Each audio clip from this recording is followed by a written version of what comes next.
Marami kasi nabubuhay muli, na sa iba't ibang comment section ng lahat ng news networks na nagpo-post po ng mga balita ng karahasan po. Alam mo po, alam ko naman attorney na nakakaabot po sa inyo yung balita diyan na may mga rider dito sa Pilipinas, motorcycle rider na sinaksak po ng kanyang pasahero, ninakaw yung kanyang pera at itinangay yung motor. Kamakailan lang may mga seniors din na ganun din po ang sinapit. Nakukumpara po yung atmosphere ngayon sa mga lansangan sa panahon po ni PRD. Mas marami po ngayon sir, kung babasahin po ninyo ang mga komento, na ngayon lang daw nila na-gets kung bakit rude yung pananalita noon ni PRD para po takutin ang mga kriminal. Kayo po ang tagapagsalita dati ng Pangulo, dating Pangulo. Anong masasabi mo doon, attorney? Nakalulungkot po yan dahil ang ibang mga bansa umuusad, no? Kung dati nagkaroon ng kapayapaan, nagkakaroon pa ng mas matinding kapayapaan. Pero ang nangyari po sa Pilipinas, sa administrasyon ng Marcos Jr., pabalik po tayo, umaatras po tayo. Dati nabawasan na ang kriminalidad, ngayon balik na naman ang kriminalidad. Kasi alam ng mga kriminal na ang pinakamalaking kriminal ay ang presidente mismo dahil siya ay nangungurakot at hindi na nabibigyan ng katarungan, no? So syempre ngayon dahil yung presidente mismo hindi sumusunod sa batas, ayun na nga, ang mga kriminal lantarang gumagawa na ng mga krimen. Ganyan din ang nangyari pagdating sa pinagbabawal na droga, no? Dati-rati talagang bumaba ang mga bentahan ng droga at naging napakamahal, ngayon lantara na naman, no? So nangyari sa Pilipinas itong nakalipas na 4 na taon sa Marcos administration, paurong hindi pasulong. Opo. Mas safe daw ngayon, attorney. Batay po sa mga nakaraang pahayag ni DILG Secretary John Vic Rimulya. In fact, bumaba rin yung crime rate dito po sa Metro Manila at ilang bahagi po ng bansa. Siguro iba lang ang mga diaryong binabasa niya. Pero ako, binabasa ko lang ang halos lahat ng dyaryo araw-araw dahil yan lang naman ginagawa ko. Hindi naman ganyan ang mga naiulat sa mga balita. Opo, at 27 negative ang survey score ngayon ni PBBM. Anong nasasabi diyan, attorney, ng mga kabayan natin sa inyo pong lugar diyan sa Austria? Yan po ay nagtataka ng mga Pilipino. Bakit nasa pwesto pa si Marcos Jr. samantalang wala na talaga nagtitiwala sa kanya? Nawala ang tiwala ng taong bayan dahil siya ay sinasabi ng kanyang kapatid na siya ay bangag.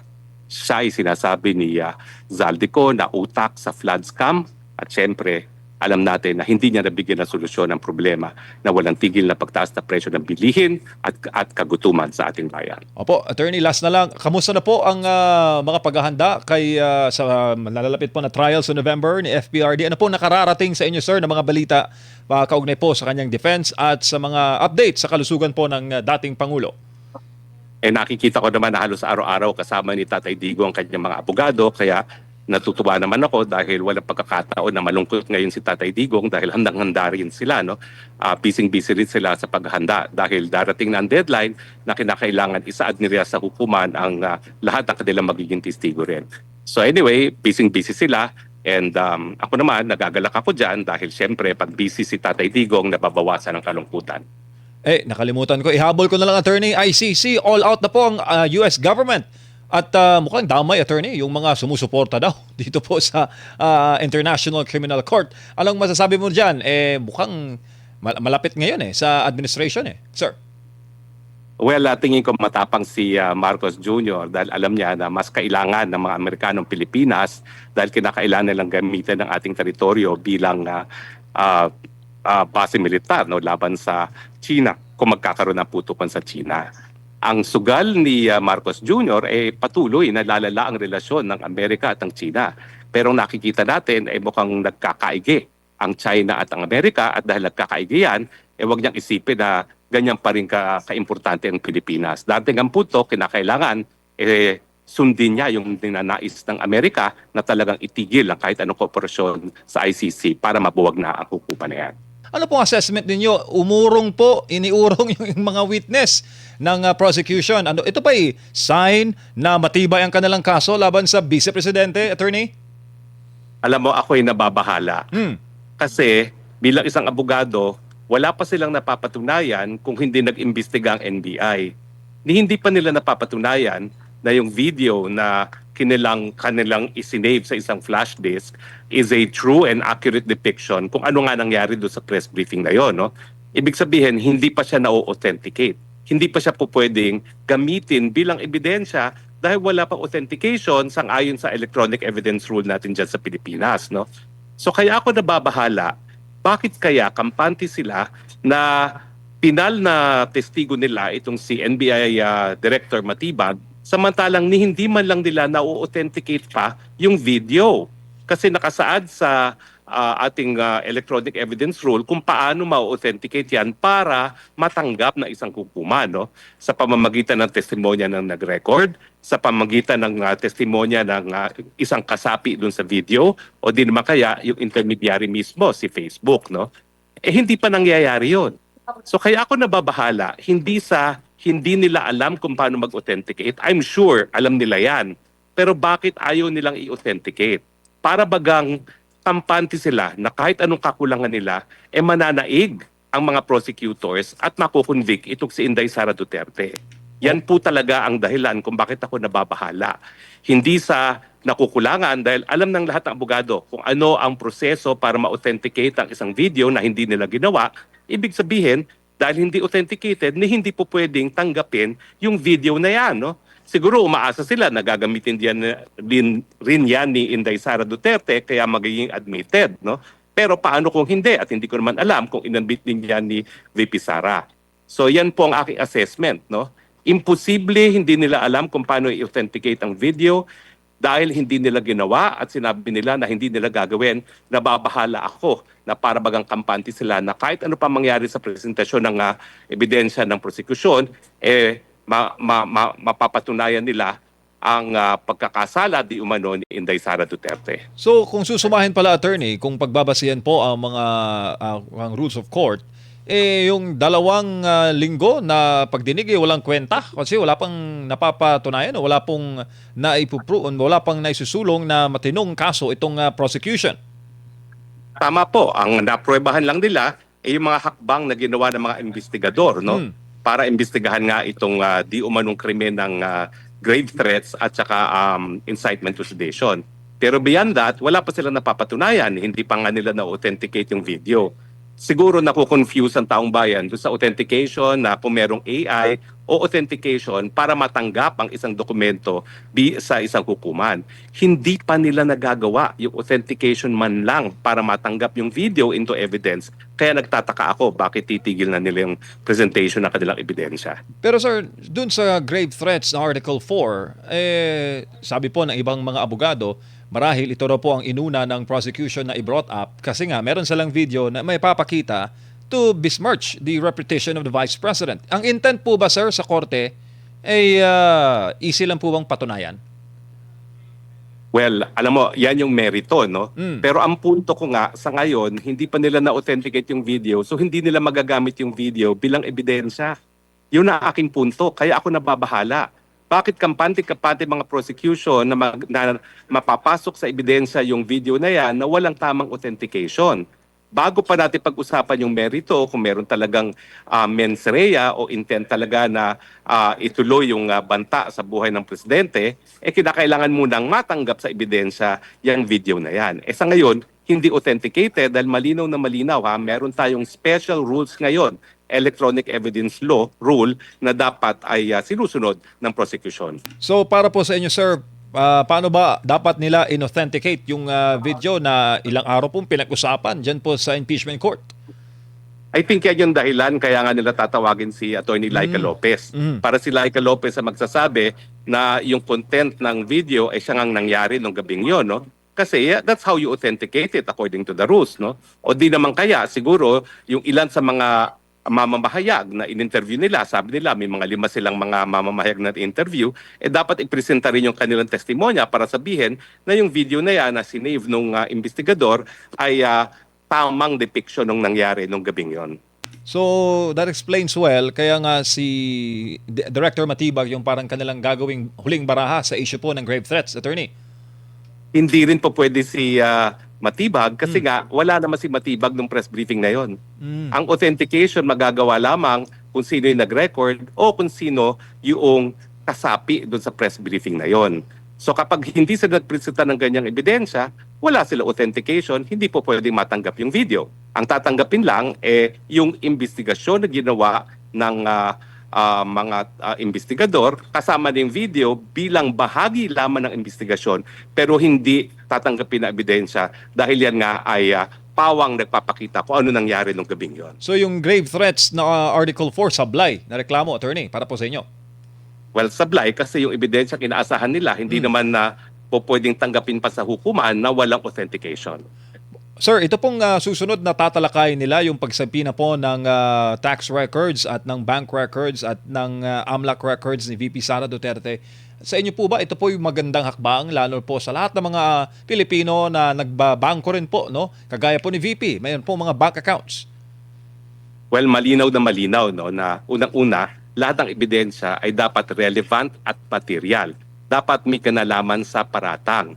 Ang problema nitong complaint na ito ay sinasabi nila na nangurakot daw si Inday Sara Duterte ng kanyang confidential fund, pero sa complaint man lang doon sa Kamara de Representante, wala naman silang ebidensya na kung paano nga kinurakot ni BP Sara at kung paano niya pinakinibangan yung mga kinurakot niya di umanong mga confidential funds.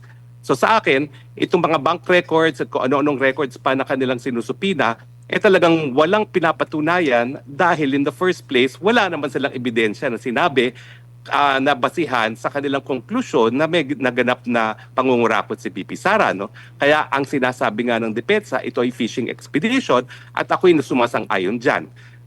Para bagang sinasabi nila may paratang nanakaw pero tsaka na natin nahanapin ang ebidensya, dyan na sa pagdinig ng kaso natin bubungkalin ang ebidensya na hindi tama dahil obligasyon ng prosecution na patunayan ng kanilang mga paratang. Sir, batay po sa iyong karanasan at karanasan po bilang abogado, kailan po ba maaaring buksan sa publiko yung tax records o financial records o bank records po ng isa pong Pilipino?